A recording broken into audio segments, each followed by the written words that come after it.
6-month pregnant wife catches billionaire husband in bed with mistress. The ultimate betrayal. Shadows flickered across the marble walls as Isabella tiptoed through the grand hallway, her heart pounding in her chest. 6 months pregnant and struggling to breathe, she could barely contain the swirl of dread engulfing her. There were hushed voices behind the heavy oak door, voices that sent ice through her veins. She had returned home unexpectedly, longing for her husband's embrace, only to discover something more sinister. The billionaire lifestyle she'd once cherished now felt like a cage. Her mind reeled, refusing to accept the unthinkable.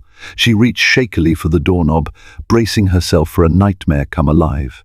Isabella Garcia Rothwell had always believed that love could conquer any obstacle. She remembered falling for James Rothwell under the shimmering lights of a Manhattan ballroom, enthralled by his confident charm and the air of mystery that surrounded him. They were the ultimate power couple, heir to a massive fortune, and she, an aspiring artist who had grown up in a modest Bronx household.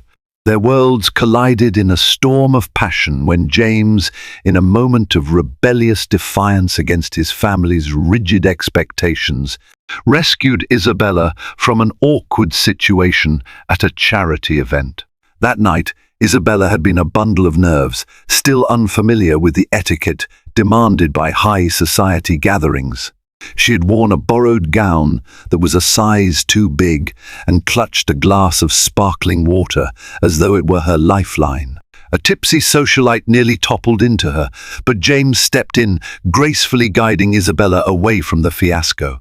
Their eyes locked, and in that moment she swore she could see a softness beneath his polished demeanor. He introduced himself with disarming warmth, and she found herself entranced. Their courtship had been the stuff of fairy tales.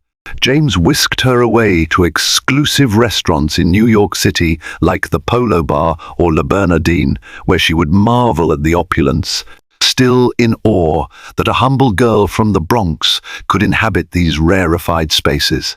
Over time, Isabella learned that James's late mother had once been a talented painter, inspiring the young man to develop an appreciation for the arts. He claimed Isabella's creativity reminded him of his mother's spirit, and their bond grew deeper with each shared confidence. Yet the true turning point came when James took her to meet his father, the formidable Robert Rothwell, patriarch of the Rothwell Empire. Robert was known for his no-nonsense approach to business and family. He regarded Isabella with skepticism, clearly wondering if she possessed the resilience to match the relentless demands of his son's lifestyle. Isabella held her ground with grace, never letting Robert's daunting stature intimidate her.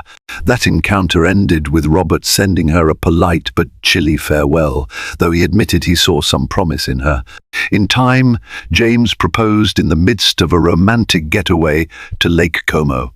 He presented an antique engagement ring once owned by his great-grandmother. Overwhelmed and certain that destiny had led them to each other, Isabella said yes. Their wedding took place at the historic Vanderbilt mansion in Hyde Park. It was a lavish affair, featuring hundreds of guests, politicians, celebrities, and business magnates alike. Isabella's parents, Antonio and Lucia Garcia, were proud yet visibly overwhelmed, stepping into a world so drastically different from their own. But the moment that truly mattered was James's vow. He promised to protect and cherish Isabella forever.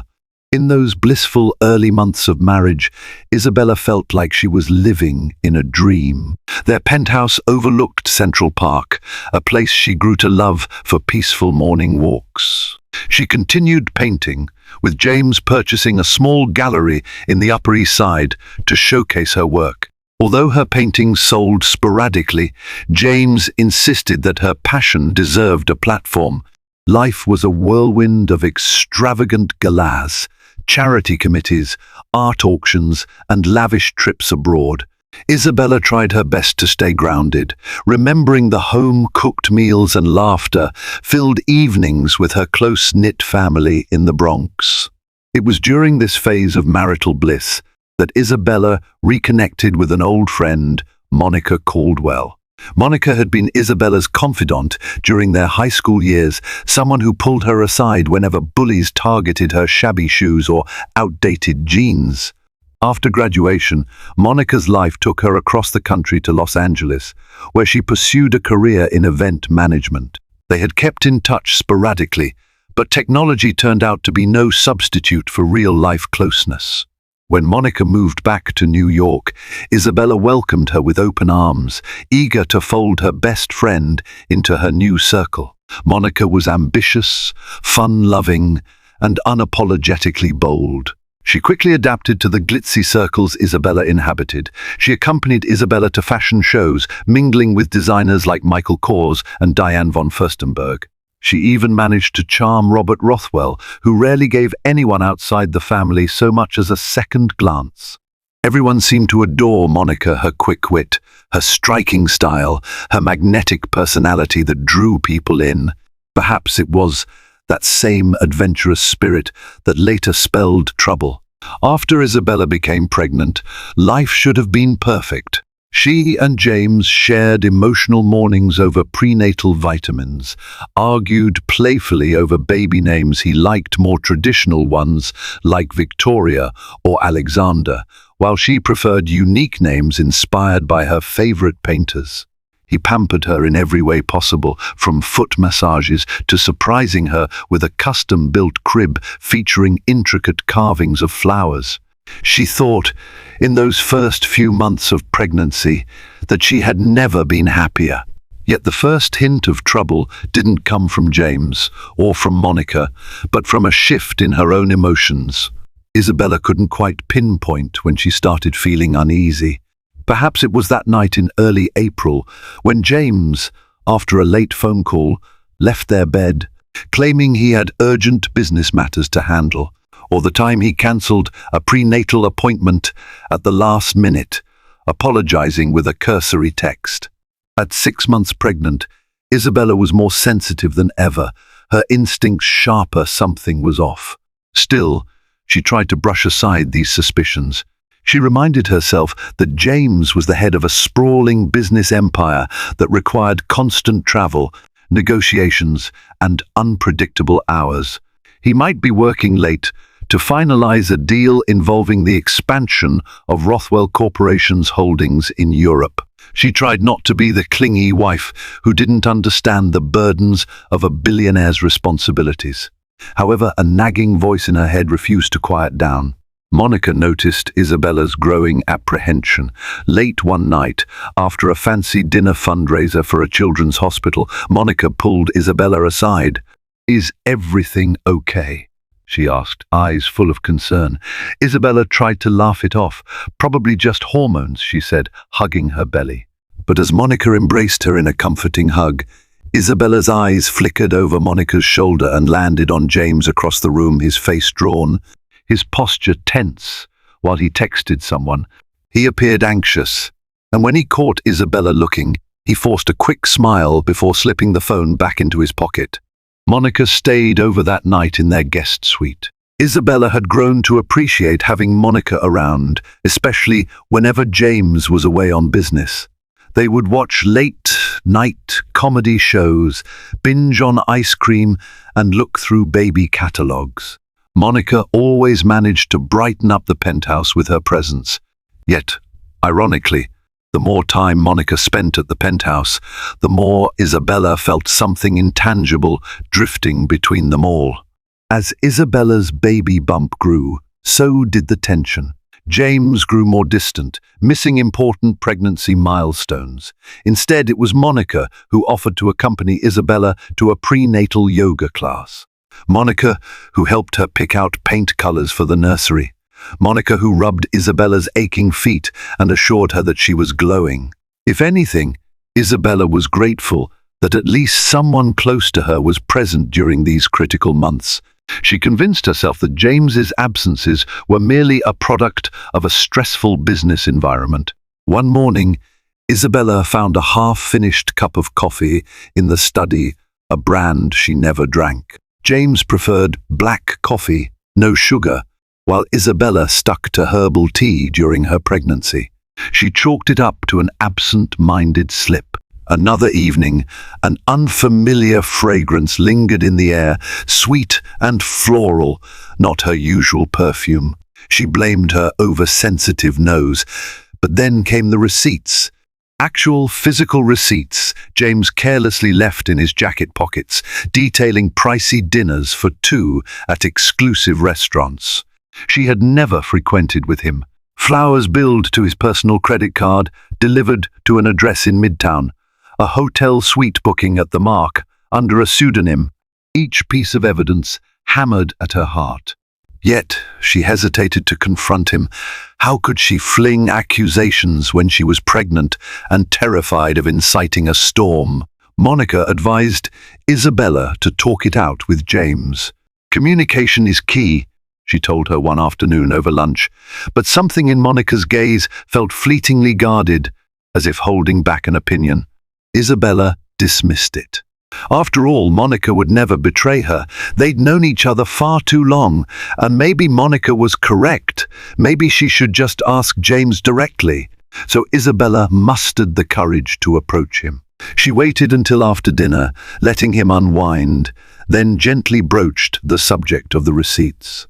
James reacted with defensiveness. "How dare you go through my pockets?"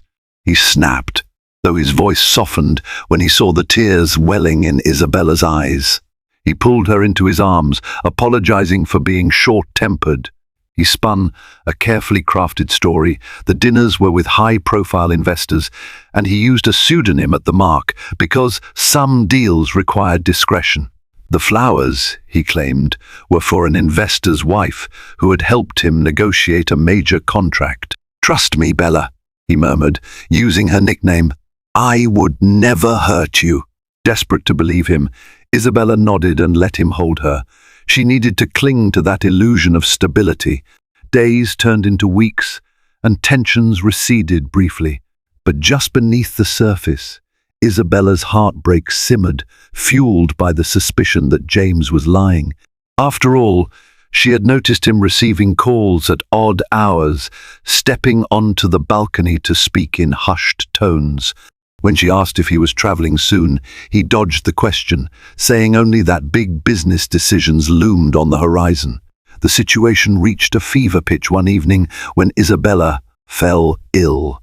She collapsed with dizziness in the living room, terrified she was losing the baby. Frantic, she called James, no answer. She called Monica, straight to voicemail. Panic seized her. She was rushed to the hospital by their driver.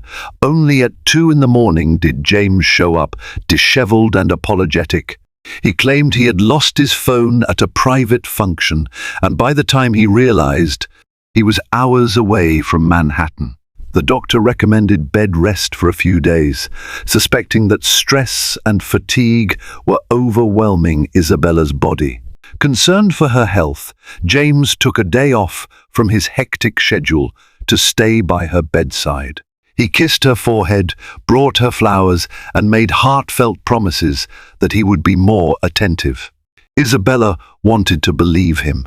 She wanted to think that maybe everything was just a series of unfortunate misunderstandings.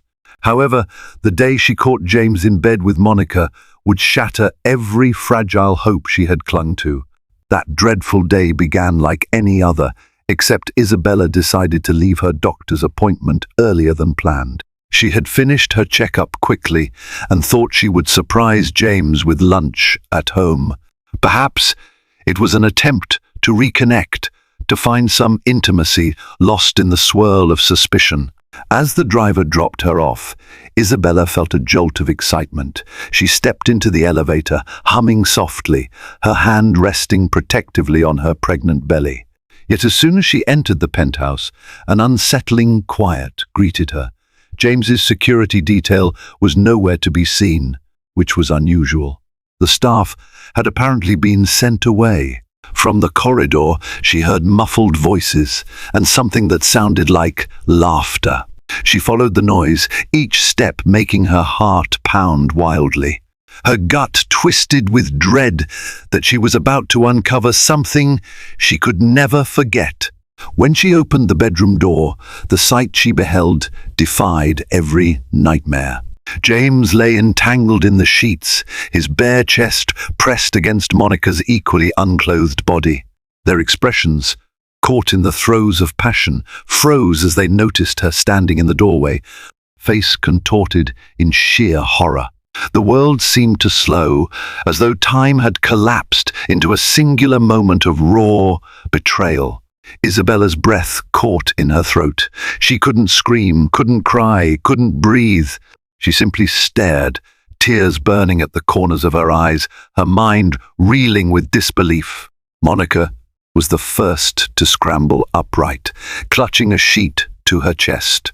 James attempted to speak, but he was at a loss. The silence seethed, thick with guilt, shame, and irrevocable damage. Finally, Isabella found her voice. It tore out of her in a strangled sob, an anguished cry that shattered her entire existence. She turned and fled, ignoring James's pleas to wait, to talk, to let him explain. She didn't care about explanations. She needed to escape. She made it halfway down the corridor before her body seized with pain. A sharp cramp knifed across her abdomen. She gasped, arms instinctively wrapping around her belly. Was she about to lose her baby? Terror flooded her. She pressed the emergency button on her phone, collapsing onto the cold marble floor. The last thing she remembered was seeing James's face looming over her, pale and frantic, before darkness claimed her consciousness. When Isabella regained awareness, she was in a hospital bed. Her vision was blurry, her head felt heavy. A nurse hovered, checking her vitals. Nearby she glimpsed her father, Antonio Garcia, lines of worry etched across his weathered face. He rushed to her side, relieved to see her awake, but his relief was mixed with heartbreak as he told her that James was pacing the hallway. Despite his misgivings, her father had never wanted to see her suffer. Through tears, he explained that the baby was stable, but the doctors warned that any further stress could be disastrous. Isabella felt a swirl of conflicted emotions. She was relieved her child was safe, yet the pain of James's betrayal strangled her every breath. She winced when she saw James enter the room. He looked haggard, dark circles beneath his eyes, hair disheveled. He must have been there all night. Tentatively he approached her, tears in his own eyes. "Bella," he started, his voice low, trembling. "I'm so sorry." Antonio stood, glancing between the two of them. "I'll give you a moment," he said, though his tone made it clear. He had little sympathy for James. Once he was gone, James sank into the chair beside Isabella's bed. "I can't explain what happened," he began, voice cracking with desperation. "Monica, it started as a terrible mistake. I was lonely, we were drifting apart. She was there," he faltered, tears slipping down his cheeks. "I never intended to betray you, not like this." Isabella lay there in stunned silence. She felt numb, as though a glass wall separated her from the scene unfolding. Finally she rasped, "You slept with my best friend." James reached out, but she recoiled. "I know you hate me," he whispered, "but I love you. I love our baby. I'll do anything to make this right." "Leave," she managed. "I can't look at you." He hesitated for a moment, but seeing her resolute glare, he stood and slowly walked out. Only then did Isabella allow the tears to fall, burying her face in her pillow as sob after sob racked her body. At that moment, she felt as if every hope and illusion about her marriage had been shattered. In the days that followed, Isabella leaned on her father for support. She refused to see James, though he called repeatedly. Monica also tried to contact her, bombarding her with frantic messages begging for forgiveness, claiming it was all a terrible lapse in judgment. Isabella blocked Monica's number. She felt too raw to hear any excuses from the woman who had once been her closest friend. Eventually, her mother, Lucia, arrived from the Bronx, smoothing Isabella's hair as she cradled her distraught daughter. Lucia insisted they return home for a while, away from the opulent penthouse that now felt tainted. Isabella agreed, though she remained uncertain about the future. Her heart ached for the life she had dreamed of with James, for the family they were supposed to create together. But how could she forgive what she had seen? How could she mend a heart so deeply wounded? At her parents' modest home, she found solace in the familiarity of home-cooked meals, the squeaky floors of her old bedroom, and the chipped paint on the living room walls that had once annoyed her as a teenager. Each morning, she tried to focus on her health, on keeping her baby safe. She took long walks around the neighborhood, old memories swirling as neighbors she had known for years offered kind smiles and congratulated her on the pregnancy. No one knew about the betrayal simmering beneath her fragile exterior. One day, a package arrived for Isabella. Inside, she found an exquisitely wrapped box containing an expensive necklace, an emerald pendant that sparkled with a brilliance reminiscent of James's eyes. A note, scrawled in James's familiar handwriting, read, "This was my mother's. It belongs to you now. Please, let me see you." Isabella stared at the piece of jewelry for a long time. Finally, she closed the box. She was not ready to face him, not yet. Over the next week, her father noticed her internal struggle. Antonio had once admired James's ambition, but after witnessing his daughter's suffering, that admiration had turned to seething disgust. Yet he also saw how torn Isabella was.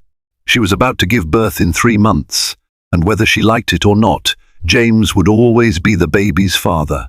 Isabella could sense her father's turmoil. He wanted to protect her, but he also knew she might have to deal with James eventually, if only for the child's sake. Isabella's mother suggested therapy. "Your emotions are all over the place, Mija," Lucia said gently, placing a comforting hand on Isabella's knee. "You need guidance. You need to speak to someone who can help you find clarity." Reluctantly, Isabella agreed. She began seeing a therapist named Dr. Catherine Bradley, a soft-spoken woman with kind eyes and a reassuring presence. Week after week, Isabella poured out her heartbreak, her rage, her confusion. Dr. Bradley asked probing questions about Isabella's fears, her hopes for the future, and the reality of co-parenting with a man who had betrayed her so profoundly. Although the therapy sessions didn't instantly solve her problems, they gave her an outlet for her pain. Meanwhile, James continued to send letters, flowers, and gifts, each more lavish than the last. He wrote lengthy apologies, detailing the spiral that led to the affair. He claimed that after the initial guilt, he found himself too entangled in secrets to stop. Monica had reportedly pursued him relentlessly, but that didn't absolve him of blame. His words occasionally tugged at Isabella's heartstrings, reminding her of the charming man she had fallen in love with years before. Yet the image of him in bed with Monica haunted her relentlessly. Monica, on the other hand, was unrelenting in her pleas for forgiveness. She tried emailing Isabella from different addresses when her initial emails were blocked. Her tone ranged from sorrowful to frantic. She offered to pack up and move away from New York if that was what Isabella wanted. Isabella deleted each message unread. She knew she might have to confront Monica eventually, but not yet. Her pain still raged like a fresh wound. 3 weeks after leaving the penthouse, Isabella was awakened by her mother knocking gently on her bedroom door. Lucia's eyes glistened with concern. "There's someone to see you," she said hesitantly. Isabella's heart lurched. "James?" Her mother shook her head. "It's Robert Rothwell." Those words made Isabella's stomach twist. Robert Rothwell, James's father, had always been an intimidating figure.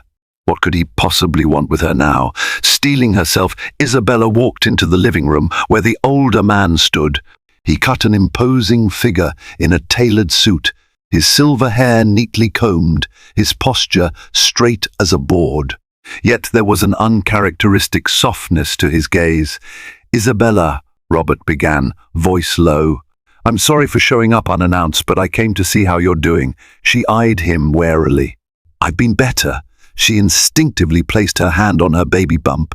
Robert nodded, his stern features tight with regret. "I'm aware of what my son has done, and I won't make excuses for him, but please understand, I never wanted this for you or for the Rothwell legacy." He paused, swallowing thickly. "James is desperate to reconcile. He's not in a good place, and I fear what this will do to him, to the child you both share." Isabella felt her temper flare. "He should have thought of that before cheating with my best friend." Robert sighed. "Yes, he should have. And he'll spend the rest of his life regretting it, I promise you that. But there's the matter of the company, of public perception. A scandal like this, if it goes public, could jeopardize not just James, but the entire empire. I'm here to ask, to beg, that you consider speaking with him privately. See if you can reach some agreement about your future. We can manage the media, but only if the two of you coordinate a statement or approach." An icy wave of realization washed over Isabella. Of course, Robert was concerned about the family empire. She couldn't entirely blame him. The Rothwells were used to controlling every narrative about them. Still, it stung to realize that, in his mind, she was potentially just another PR crisis. "I'm not sure I care about your company's image right now," she said flatly. Robert held her gaze. "I understand, but you must also think about your child's future. The Rothwell name carries weight, and with that come certain advantages. I'm not telling you to forgive James. I just want you to consider meeting him to talk things out privately." Isabella clenched her jaw. Part of her longed to slam the door in Robert's face.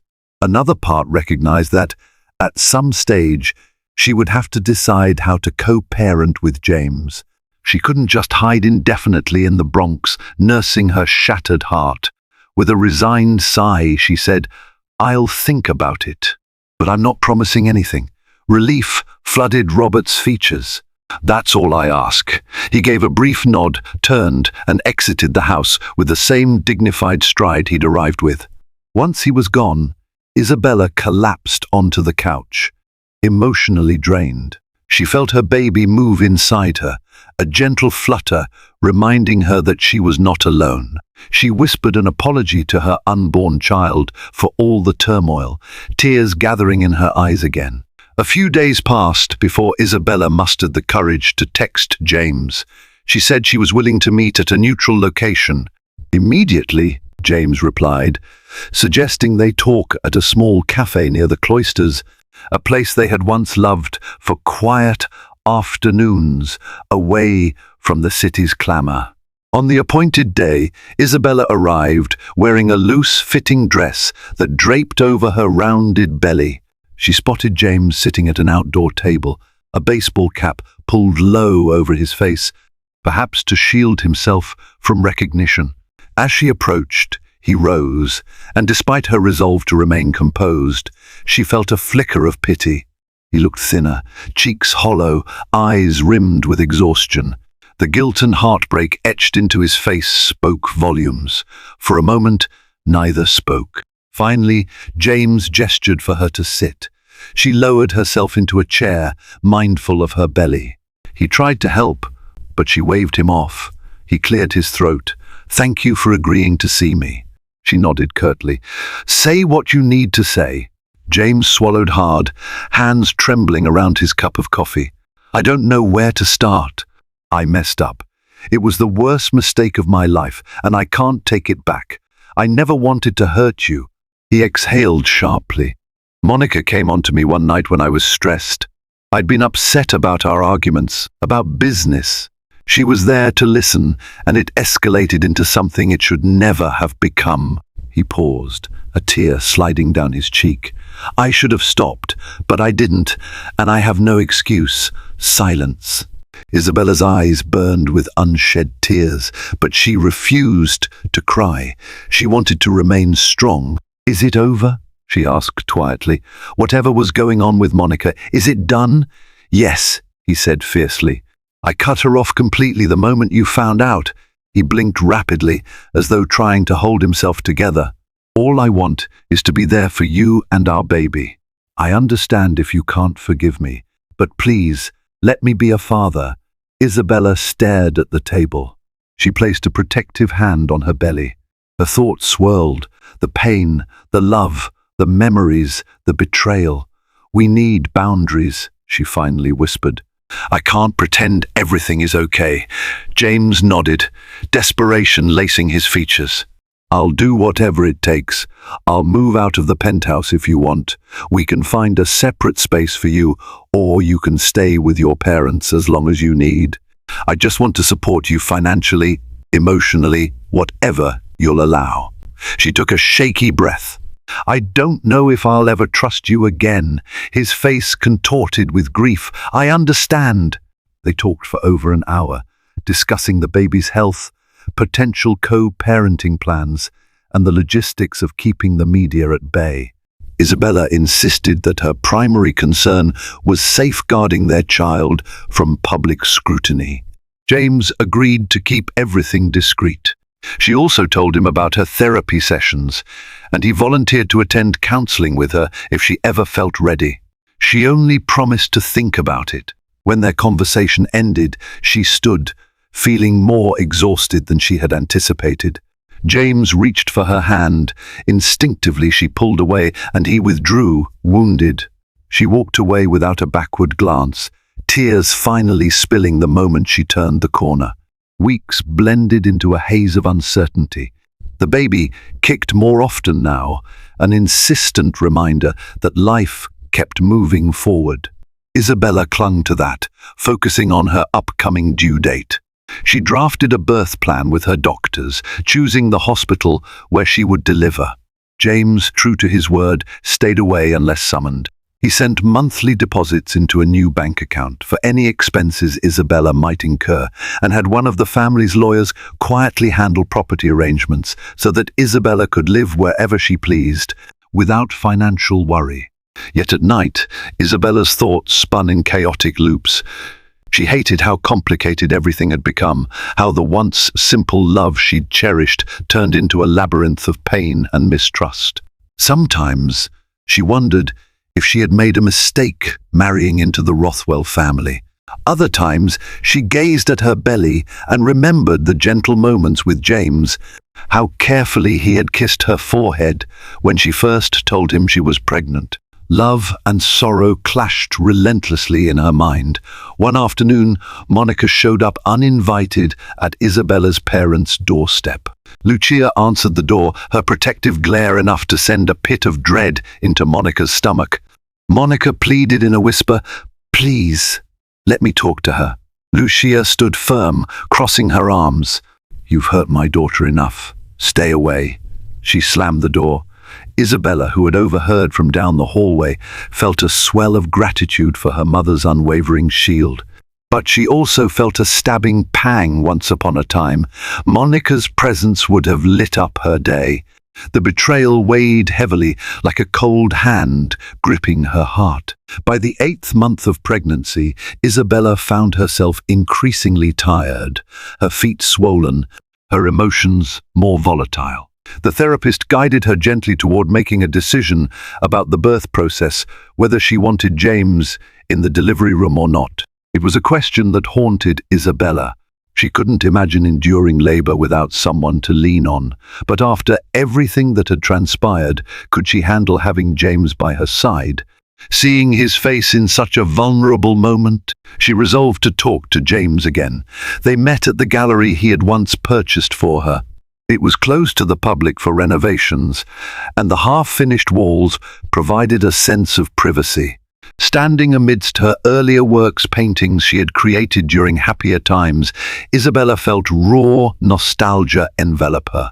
She remembered the day James unveiled the gallery as a surprise, how he'd knelt before her, kissing her hand, proclaiming his pride in her talent. James arrived wearing a simple sweater and jeans. No suits, no bodyguards, just a man burdened by remorse. They walked the echoing halls, glancing at the paintings. After a beat of silence, Isabella gestured to a painting of a vibrant sunrise that she had titled New Beginnings. "This was always one of my favorites," she admitted softly. It represented hope, a fresh start. James stared at it, tears glinting in his eyes. "I remember when you painted it. You told me it was about the promise of something beautiful just beyond the horizon." She nodded, inhaling slowly. "I'm about to give birth soon, and I need to know where we stand." She paused, glancing at him. "Do you still want to be part of this child's life? Beyond just providing money?" "More than anything," he said, voice choked with emotion. "Please, let me be there." "Then I need you to be honest," she insisted, "about your feelings, about what you expect from me. If you ever betray me again, I won't just walk away, I'll fight you for full custody." James nodded vehemently. "I understand." They discussed the birth. Isabella explained her therapist's recommendation that if she allowed him into the delivery room, she might need someone else present who could support her in case she felt overwhelmed by negative emotions toward him.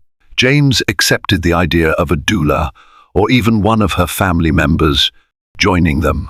He promised to adhere to her boundaries, to let her lead. At that moment, Isabella didn't promise forgiveness.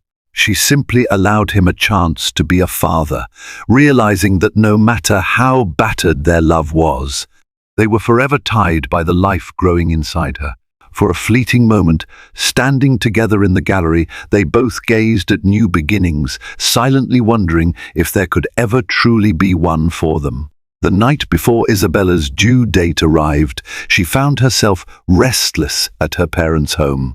She missed the penthouse's comfortable bed, the city lights she used to stare at while drifting to sleep. She thought about everything that had happened, the betrayal, the heartbreak, the talks with James. She didn't know if their marriage could be salvaged, but she felt a sliver of calm in having a plan. At around 2 in the morning, sharp pains seized her. Her water broke. In a rush of panic, she woke her parents, who hurriedly called James. As paramedics arrived to help, Isabella clenched her jaw against the contractions, sweat beading on her forehead. Fear and excitement surged in her chest. She was about to meet her baby. Nothing else mattered at that moment. They reached the hospital, and James was already there, pacing anxiously in the waiting room. When he saw Isabella, pale and trembling, he rushed forward, offering his arm. She hesitated, then accepted it, letting him guide her into the delivery suite. Nurses hooked her up to monitors, and the hours that followed were a blur of excruciating contractions, beeping machines, and frantic nurses. Isabella felt pain tear through her, but she also felt James's hand trembling in her own, felt him whispering encouragement between surges of agony. When at last the baby's cries echoed through the room, Isabella collapsed with relief, tears streaming down her cheeks. The doctor held up a squirming, wailing infant, tiny fists flailing. "A girl!" Isabella sobbed, reaching out to cradle the newborn. James stood beside her, speechless, tears carving silent paths down his face.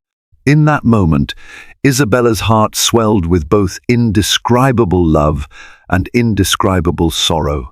Love for the precious life in her arms, sorrow for the fact that this perfect miracle arrived amid the wreckage of a marriage broken by betrayal. As the doctors and nurses cleaned and weighed the baby, James gently squeezed Isabella's hand. She allowed it, too overwhelmed by 1,000 emotions, to push him away. Their daughter, whom Isabella named Aurora, after the dawn she'd painted in her favorite sunrise piece, became the new center of both their worlds. In the days that followed, James hovered attentively, learning how to hold Aurora properly, how to change her diapers, how to soothe her cries with gentle rocking. Isabella watched him with a mixture of awe and lingering distrust. He seemed so genuine in his devotion to fatherhood, but a voice inside her reminded her of his capacity to lie. When they took Aurora home, it was to Isabella's parents' house, not the penthouse. James offered to stay in a hotel nearby, wanting to be on call for anything Isabella and the baby needed. Initially, she refused any help from him, convinced she could handle nights with the baby on her own. But after the third sleepless night, Lucia gently suggested letting James take a shift. Exhausted and emotionally worn, Isabella relented. Watching James cradle Aurora in the living room at 3 a.m, singing a lullaby in a hushed, shaking voice, Isabella felt tears slip down her cheeks once more. Time marched on, and Aurora blossomed into a healthy infant.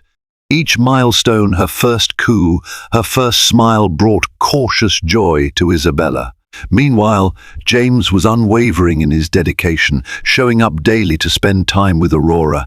He also began attending therapy sessions separately, as well as a few with Isabella, at her invitation. Dr. Bradley guided them carefully through their mutual wounds. She emphasized that trust, once broken, could only be rebuilt over time through consistent honesty and accountability. Those therapy sessions were not easy. Isabella would often break down, recounting the trauma of finding James in bed with Monica. James, racked with guilt, would confess his failures and vow again to make amends.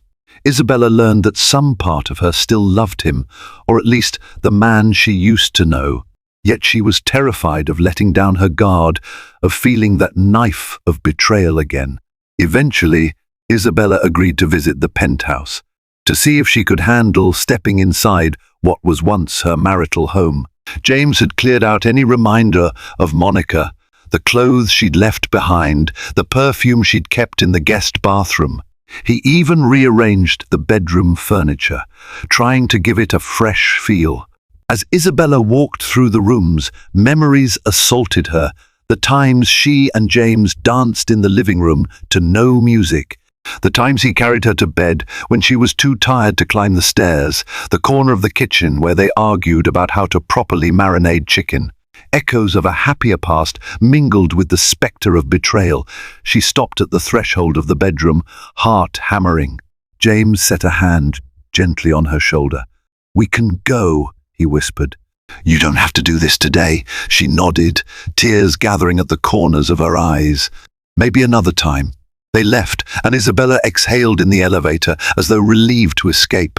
She clutched Aurora close. The baby gurgled, seemingly unaware of the emotional storm swirling around her. Isabella realized that this was her new life, a series of small steps forward, each overshadowed by a painful past that refused to vanish overnight. Weeks turned into months. Aurora's presence became a healing balm, though not a cure. Isabella decided she would not finalize any divorce until she felt sure of her next steps. She refused to remain trapped in an unhappy marriage, but she also recognized that severing ties while postpartum might be too abrupt for her and Aurora. James took paternity leave from Rothwell Corporation, an unprecedented move that raised eyebrows in the business world. Robert Rothwell demanded an explanation, but James stood firm, explaining that he needed to prioritize his family now or risk losing them forever. Isabella was shocked. James had always revered his father's opinion. This newfound assertiveness suggested real growth, but she was hesitant to believe it would last. Meanwhile, Monica all but vanished from Isabella's radar. Through friends in Manhattan, Isabella heard that Monica quit her event management job and moved out of the city, presumably to avoid the scandal. While a small part of Isabella felt satisfaction that Monica faced consequences, she mostly felt an empty ache. She had lost a treasured friendship, another casualty of this fiasco. Gradually, Isabella allowed James to be present more often. He joined them for pediatric checkups, for Sunday lunches with her parents, for quiet afternoons in the park. He was careful never to overstay his welcome, always leaving when Isabella seemed tired or uneasy. Her parents, especially Antonio, remained guarded. Her father made a point to keep a watchful eye on James whenever he was around, as if expecting him to slip up again. But James never complained, willingly enduring the tension in order to be near Isabella and Aurora. Dr. Bradley continued guiding them through tough conversations. She recommended that if Isabella felt comfortable, she could spend some time alone with James outside the roles of father and mother, just as two individuals trying to figure out if their relationship could survive. Tentatively, Isabella agreed to a dinner in a quiet Italian restaurant she used to love, far from the paparazzi-laden hotspots. She picked a table in the back, away from prying eyes, and arrived trembling with nerves. James showed up on time, wearing a simple navy sweater and slacks, no flashy cufflinks or expensive watch. For a moment, Isabella glimpsed the man she had once fallen in love with, unburdened by wealth or pretense. Dinner began awkwardly, small talk about Aurora's teething, the gallery renovations, even the weather. But then James brought up the painful subject. "I want to tell you again," he said quietly. "I regret what I did every single day. I wake up wishing I could go back in time and never let Monica into our lives that way." Isabella swallowed, her appetite disappearing. "I still don't understand how you could do that to me, to us. Was I so unlovable?" "No," he shook his head firmly. "It was never about you. It was about my own flaws, my own insecurities. I was terrified of failing as a husband, as a father. And when you got pregnant, I felt trapped by my own fears. I clung to the wrong person at the wrong time." He closed his eyes, pained. It was a selfish, cowardly act. Tears pricked at Isabella's eyes. She wiped them quickly, not wanting to cry in a restaurant. "I don't know if I can ever forget that image of you two." He lowered his gaze. "I can't change the past. But I can promise you I'll spend the rest of my life showing you I'm worthy of another chance, if you can ever find it in your heart to give me one." They finished dinner with heavy hearts. As they parted ways, James gently brushed a kiss against Isabella's cheek. She allowed it, feeling a swirl of conflicting emotions. That night, she cried herself to sleep, clutching a pillow, painfully aware of how much she still cared about him despite everything. Seasons shifted, and Aurora celebrated her first birthday. Isabella and James arranged a small gathering at a family-friendly cafe. Balloons, a pink cake, and close relatives surrounded them. Aurora, sporting a miniature tiara, babbled happily, oblivious to the delicate nature of her parents' relationship. For this one day, no one mentioned the affair, no one brought up the precarious state of Isabella and James's marriage. They were simply two grateful parents celebrating their beloved daughter. After the party, as they cleaned up the mess of wrapping paper and leftover cake, Isabella caught James gazing at her tenderly. She paused, meeting his eyes. In the years since the betrayal, he had changed in ways she couldn't ignore, the humility in his stance, the sincerity in his every gesture. She had never seen him so open, so willing to admit vulnerability. "Bella," he said softly, "I know we've taken so much time, and I've respected your pace, but I can't hold it in anymore. I love you. I want our family to be together. If that's still possible." Her throat tightened. She hadn't worn her wedding ring in months, yet she had never asked for a formal separation. In therapy, she had touched on the possibility of giving their marriage another try, but only if she could genuinely forgive. She inhaled, heart pounding. Memories flashed, the betrayal, the heartbreak, the sorrow, then the therapy sessions.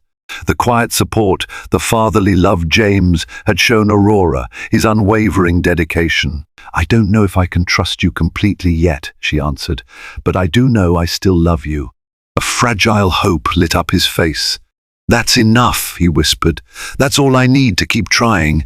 That night, Isabella let James hold her as she cried for the loss of innocence in their marriage, for the friendship she had lost, for the year of heartbreak. He simply stroked her hair, murmuring apologies and promises.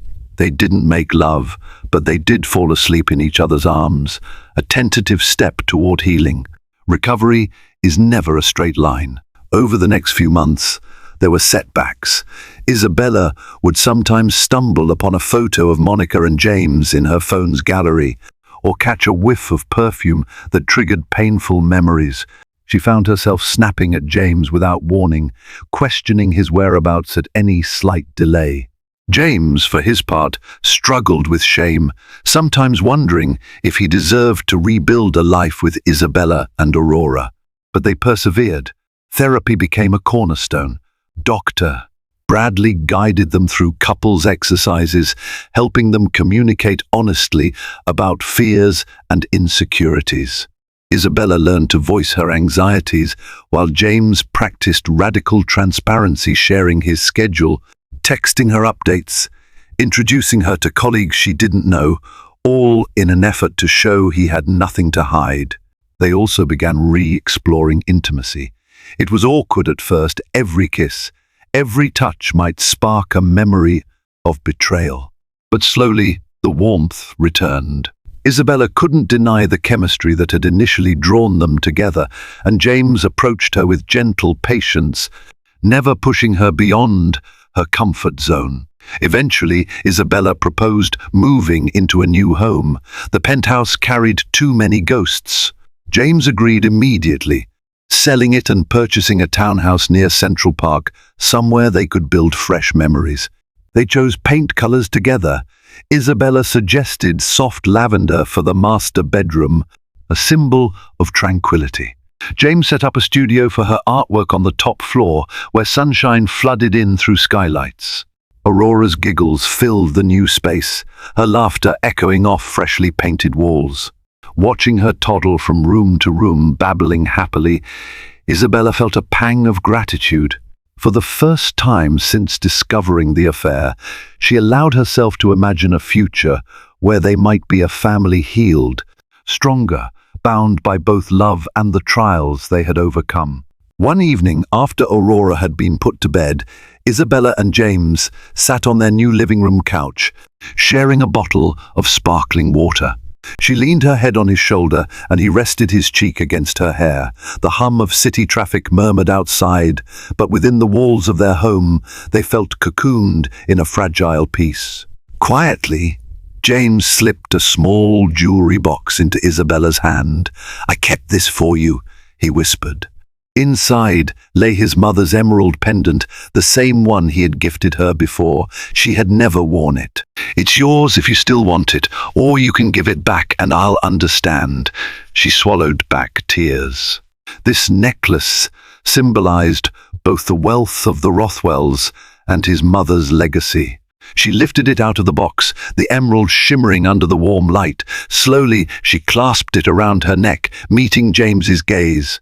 "I'm not ready to wear my ring again," she confessed. "But I'll try this."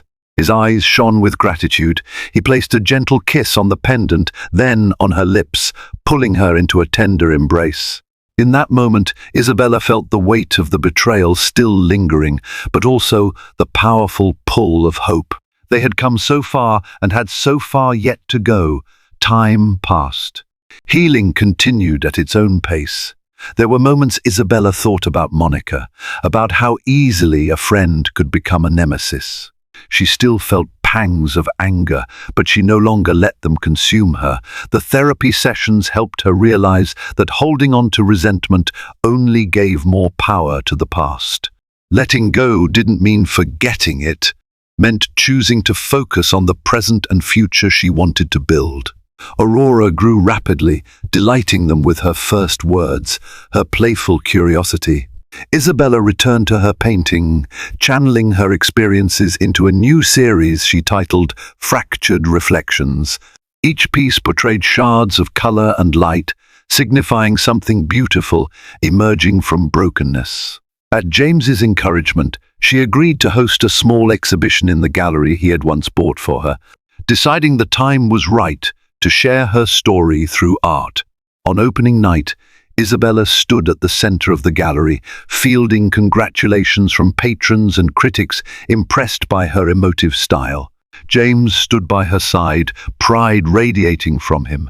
They had yet to release an official statement about their personal crisis, but word had trickled through society circles about James's affair and the birth of Aurora. To the world's surprise, the scandal didn't topple the Rothwell empire, nor did it destroy Isabella. Instead, it reshaped them into something more grounded, more real. At one point, Robert Rothwell approached Isabella, gently embracing her. "Your art is remarkable. You've captured something raw and sincere." He looked at his granddaughter, who was in James's arms, cooing as she reached for the lights above. "I'm grateful. You've given my son a chance to do right by you and Aurora." Isabella offered a tentative smile. "I'm grateful he's been willing to change." Robert nodded. For the first time, Isabella sensed genuine warmth between them. The old patriarch seemed relieved that the legacy he had built would continue in a more compassionate direction. Months stretched into years. Life didn't become perfect, but it found a rhythm. Isabella and James continued counseling. She allowed him to move into the townhouse fully, piece by piece, though they agreed to maintain separate bedrooms for a while until she felt entirely comfortable. Gradually, that arrangement gave way to a shared bed, nights spent in each other's arms, still cautious but hopeful. Finally, on Aurora's second birthday, Isabella put on her wedding band again. It was a quiet gesture, no fanfare, no dramatic speech. James noticed it the moment she walked into the living room to set down the birthday cake. He caught her hand, eyes shining. She simply nodded, smiling through tears. That evening, after the guests had gone and Aurora was asleep, James knelt before Isabella. He slid his ring back onto his own finger. He had carried it on a chain around his neck. All this time, he gazed up at her with reverence. "We're far from flawless, Bella," he said softly, "but I vow to spend every day making us stronger." She cupped his face. "I'm willing to keep trying too." In that moment, Isabella realized that betrayal might leave scars, but scars can become part of a larger tapestry of resilience and love. They had weathered a storm that could have destroyed them. Instead, they stood together, forging a bond tempered by pain and redeemed by genuine effort to change. 2 years later, Isabella unveiled another art series, this one titled Bound by Dawn, dedicated to Aurora. In these paintings, a radiant sun broke through storm-clouded skies. Critics lauded the pieces for their optimism, for the way light triumphed over darkness. At the exhibition's launch, Isabella stood side by side with James, who proudly introduced her to influential clients and admirers. Aurora, now 4, clung to her father's hand, bouncing excitedly at the sight of so many people appreciating her mother's artwork. In the quiet corner of the gallery, far from prying eyes, Isabella kissed James's cheek. "Thank you," she whispered, her voice trembling with genuine gratitude, "for not giving up." He wrapped an arm around her waist, pressing his lips to her temple. "Thank you for allowing me back in," he murmured, emotion thick in his throat. They looked around, seeing the vibrant paintings that told the story of their journey from heartbreak to hope, from betrayal to renewal. And in that glowing space, with their daughter giggling nearby, Isabella felt a sense of peace she once thought impossible to reclaim. Their story was not a fairy tale. It was a raw, ongoing testament to the power of redemption, the complexity of forgiveness, and the unbreakable bond forged by love, no matter how terribly flawed that love might be. Every life holds the potential for heartbreak, but it also carries the seeds of healing and renewal. Isabella and James walked through fire and emerged with scars that told their story, a marriage nearly destroyed, friendships shattered, and a future hanging by the thinnest thread of hope. Yet, through therapy, open communication, and unwavering commitment, they nurtured their bond back from the brink. Their journey serves as a reminder that forgiveness doesn't erase pain, but it can transform it into a bridge toward deeper understanding. If you found this story compelling, please consider showing your support. Hit the like button, share it so others can journey with Isabella and James, and subscribe for more dramatic, real-life, inspired tales. Join us in exploring the raw emotions and powerful triumphs that shape our most profound relationships, proving that even in our darkest hour, a new dawn can still break through the shadows.